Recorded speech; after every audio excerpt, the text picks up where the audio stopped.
يا أغلى مسا على بياعين الملابس في مصر والعالم كله. سؤال النهاردة مهم جدا. هو إزاي أبيع كتير؟ بصراحة الموضوع مش صعب، بس عايز منك شوية تركيز. أول حاجة ودي الأهم إن العميل ما يوصلوش فكرة إن أنت عايز تشيله.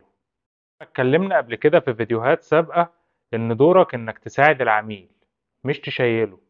لازم العميل يحس إن أنت صاحبه وبياخد رأيك. أيوه، عايزك تصاحب العميل، بس مش معنى كده إن أنت هتتدخل في حياته الشخصية. بمعنى إن مثلا لو هو عنده مناسبة معينة، أنت هو محتاج لبس معين يليق على المناسبة دي، فأنا بجيب له الحاجات اللي تليق على المناسبة دي. مجرد إن أنت عرفت معلومة زي دي فبتهيألي دي هتكون كافية إن أنت تعمل أوتفيت مناسب للمناسبة دي. وانس إن العميل بتاعك داخل الفيتنج روم عشان يقيس، أنت ممكن تعمل أب سيلينج بكل سهولة على اللي هو بيقيسه. طبعا انا مش عايز اقول لك ان ده بينطبق على كل حاجة ممكن تليق على على المناسبة دي. خلاص بقى العميل اشترى، لايك بقى وشير وسبسكرايب. اكتب لي في الكومنتات بقى ايه الدنيا.